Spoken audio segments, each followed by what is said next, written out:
గట్టిగా జడ్జీలు లాయర్లు జర్నలిస్టులు ఎవరిని వదలలేదు. బీఆర్ఎస్ వ్యతిరేకులే టార్గెట్గా ఫోన్ ట్యాపింగ్. 300 మందికి పైగా ఫోన్లను ట్యాప్ చేసిన తిరుపతి అన్న టీము. లిస్టులో పొంగులేటి, వివేక్, రాజగోపాల్ రెడ్డి, వెంకటరమణారెడ్డి, కొండలరెడ్డి. ఎన్నికల టైంలో వాట్సాప్ గ్రూపులు ఏర్పాటు చేసి ప్రత్యర్థుల డబ్బు పట్టివేత. యశోద ప్రతిమ హాస్పిటల్ నుంచి బీఆర్ఎస్ నేతలకు భారీగా డబ్బు పంపిణీ.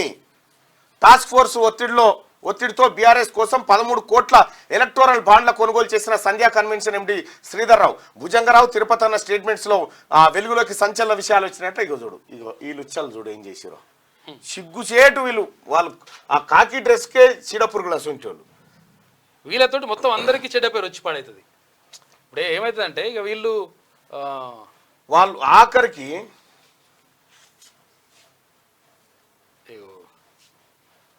ఇదే కన్ఫ్యూజన్ స్టేట్మెంట్.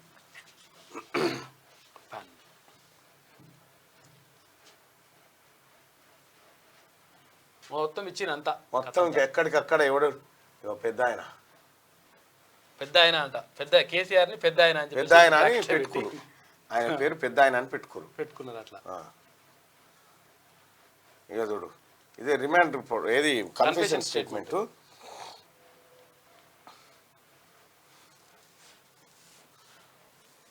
శ్రవణ్ కుమార్, హరీష్ రావు గారి హస్తం కూడా మంచి గట్టిగానే ఉంది. ఇగో similarly in the month of August 2021, Chintapandu Naveen at Teenmar Mallanna, a freelance news reader on YouTube, was arrested by as in the instructions of SIB chief in some extortion case booked against him in Chilkalguda area.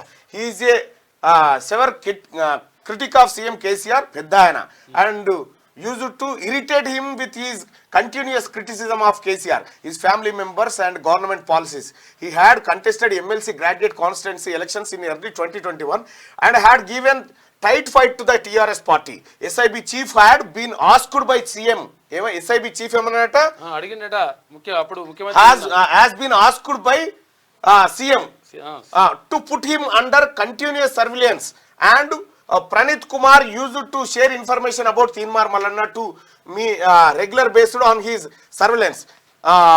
We also used to discuss about teaching him a lesson severally so that he becomes silent completely. అతను అంటే Teenmar మల్లన్నను complete గా గొంతు నొక్కడానికి చాలా పెద్ద treatment ఇవ్వాలని చెప్పి వీళ్ళు discuss చేసుకోరట. మాట్లాడకుండా చేయాలని చెప్పి చాలా పెద్ద డిస్కషన్ జరిగిందట. వీళ్ళ ముగ్గట సీఎం కేసీఆర్ అడిగిందట.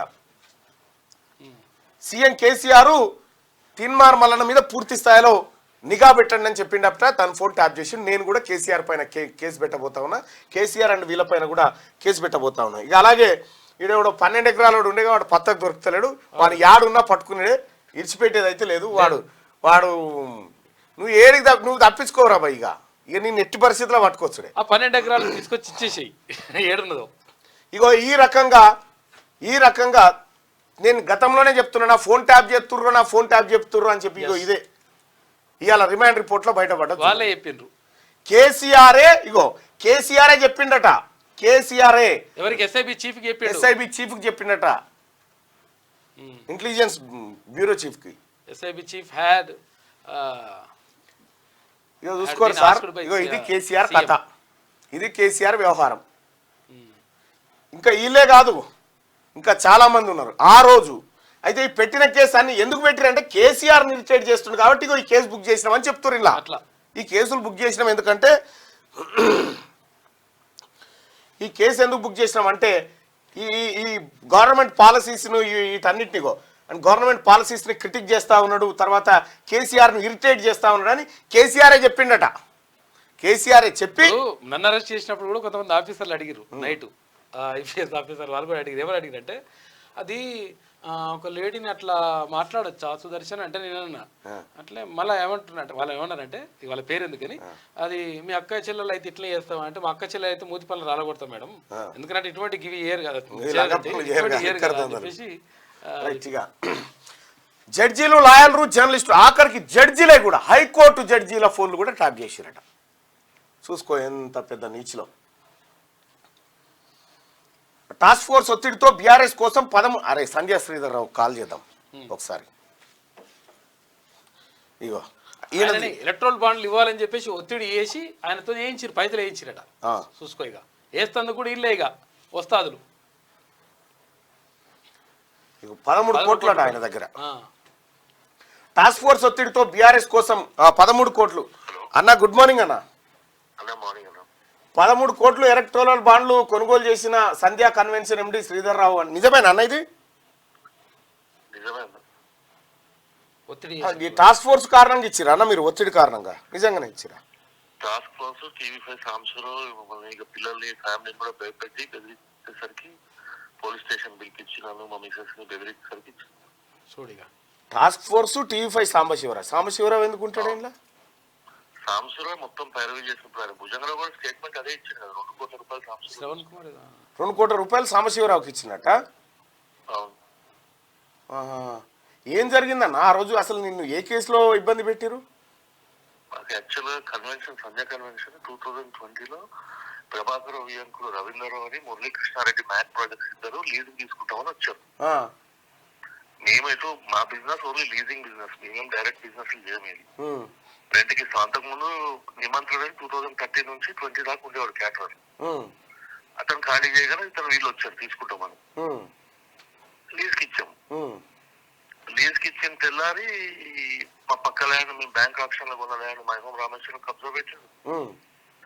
ఇక మా మీద కేసులు పెట్టడం స్టార్ట్ అయింది. తర్వాత పోలీస్ స్టేషన్ లో అప్పుడు మా ఎదురుగా గచ్చిపోలి పోలీస్ స్టేషన్ లో ఈ ప్రభాకర్ బామ్మారిని శ్యామ్ సుందర్ అని ఏసీపీ మేము వెళ్ళి కేసు మా సేల్ డీడ్ ఉంది డాక్యుమెంట్ ఉందంటే కూడా మమ్మల్ని పట్టించుకోలేదు. కన్వెన్షన్ లో కూడా ఇక వీళ్ళు ఎట్లా అంటే నెక్స్ట్ డే నుంచి కన్వెన్షన్ లో కూడా మమ్మల్ని రానియకుండా సెక్యూరిటీని పెట్టి లోపలికి కూడా రానిది ప్రాపర్టీ చేసి ఇక మేము కాదు రెంట్ ఇవ్వలేదు 6 months. ఇక అప్పుడు ఎవరినో పట్టుకొని వెళ్ళి కూర్చొని మాట్లాడి 15 కోట్ల రూపాయలు ఇచ్చి కన్వెన్షన్ ఖాళీ చేయించుకో. 15 కోట్ల రూపాయలు? అవును. 13 కోట్లే అంటారుగా? 13 కోట్ల electoral bonds. Prabhakar వియంకుడు Ravindra Rao first మా దగ్గర బ్లాక్ మెయిల్ చేసి తీసుకుని 15 కోట్లు కన్వెన్షన్ ఖాళీ చేయడానికి. ఆ ఎపిసోడ్ లో వీళ్ళు సాంబశివరావు నాకు తెలుసు నేను చూసుకుంటా మంచిగా నేను అది చేస్తా ఇది చేస్తా నాకు వాళ్ళు తెలుసు వీళ్ళు తెలుసు అని చెప్పి మా దగ్గరికి వచ్చాను. నాకు పెట్రోల్ బంక్ పెట్టేయండి సార్, నేను ఇవన్నీ చూసుకుంటాం, ఇవన్నీ ప్రాపర్టీలు కాపాడతా, ఇవన్నీ మేము ఇష్యూస్ చూసుకుంటాం, మిమ్మల్ని ఎవరు రానిరు, మీరు కమ్మ సామాజిక వర్గం మిమ్మల్ని ఇక్కడ బతకనిరు, ఇది ఇక్కడ తెలంగాణలో మీరు ఆంధ్ర వాళ్ళు అది ఇది అని చెప్పి తెలంగాణ ఆంధ్ర ఫీలింగ్ అట్లా ఇట్లా తీసుకొచ్చి చెప్తే మేము కూడా సరేలే ఉంటాడు కదా మీడియాలో ఉన్నాడు పవర్ఫుల్ పర్సన్ అనుకొని నమ్మేం అతను వచ్చినాకే మాకు అసలు ఈ ప్రాబ్లమ్స్ అన్ని స్టార్ట్ అయ్యాయి. మీరు ఇప్పుడు కన్ఫెషన్ స్టేట్మెంట్ లో ఇష్యూ వచ్చింది కదా మీకు సంబంధించి, మరి ఇప్పుడు గవర్నమెంట్ మారిన తర్వాత మీరు ఏమైనా కేసు కూడా పెట్టారన్న? మేము కేసు ఆల్రెడీ 2 కేసులు పెట్టాము, 2 కేసులు ఫైల్ అయినాయి సంవత్సరం. ఇప్పుడు ఈ టాస్క్ ఫోర్స్ సిబ్బంది మీద వెళ్ళి కేసు పెట్టాము, కానీ ఇంకా కేసు రిజిస్టర్ కాలేదు. మీరు మళ్ళీసారి ప్రయత్నం చేయకపోయినారా? చేస్తాండి తప్పకుండా. ఓకే అన్న, థ్యాంక్ యూ. శ్రీనివాస్ గౌడ్ సాంబశివరావు కలిసి మమ్మల్ని బెదిరించి ఎలక్ట్రల్ బాండ్స్ ఇచ్చారు. ఏది మన మహబూబ్నగర్ తుపాక్సీనా? అవును. అమ్మా అచ్చా, ఓకే ఓకే, పెద్దగానే ఉంది. నేను చెప్తా అన్న. సరే థ్యాంక్ యూ. మీరు ఒకసారి టైం ఇవ్వండి మదన్ గారు. అరే మీరు మార్నింగ్ న్యూస్ కి రండి అన్న. Advance congratulations. మీరు మాకు రాబోయే ఎమ్మెల్సీ మీలాంటి వాళ్ళు వచ్చినా కనీసం మాకు న్యాయం జరుగుతుందని ఆశిస్తున్నాను. తప్పకుండా అన్న, మీ అందరి ఆశీర్వాదంతో, ప్రజలందరి ఓటర్లందరి ఆశీర్వాదంతో గెలుస్తాననేటువంటి నమ్మకం ఉంది. చూద్దామన్నా 5 తారీఖు రోజు. రైట్, థ్యాంక్ యూ అన్న. రైట్, అది ఇది కథ చూసిరా. యాక్చువల్గా 15 కోట్ల రూపాయలు ఇక్కడ డీల్ నడిచిందట. ఆయన కన్వెన్షన్లకు పోయి కబ్జా పెట్టి 15 కోట్లు ఇస్తే ఇడిపిస్తామని ఖాళీ చేస్తామని కాల్ చేసిరట. ఇలా 13 కోట్ల రూపాయలు టీఆర్ఎస్ పార్టీకి బాండ్ల రూపంలో పోయినాయి. ఓ రాయనకి ఇలా కథలు చూస్తే వీళ్ళు ఇప్పట్లో వెళ్ళరు. కేసీఆర్ కుటుంబం ఫోన్ ట్యాపింగ్ వ్యవహారంలో సంచలన విషయాలు వెలుగులోకి వస్తున్నాయి.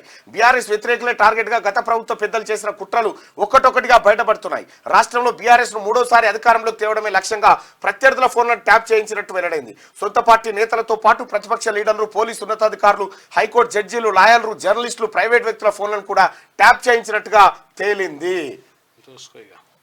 ఇది జడ్జీలు, లాయర్లు, జర్నలిస్టులు ఎవరిని కూడా వదలలేదట. బీఆర్ఎస్ వ్యతిరేకులే టార్గెట్గా ఫోన్ ట్యాపింగ్కి పాల్పడ్డారట. ఇగో ఇది అయ్యా కేసీఆర్ నీతి జాతికి ఇది. నా ఫోన్ ట్యాప్ చేసి నేను మొత్తుకుంటూనే ఉన్నా. యాక్చువల్గా ఏంటంటే నేను ఫోన్ వాడా. ఫస్ట్ ఆఫ్ ఆల్ ఫోన్ ఏం చేస్తా అంటే మా ఆఫీస్ వాళ్ళకి డైవర్ట్ పెట్టి ఊకుంటా.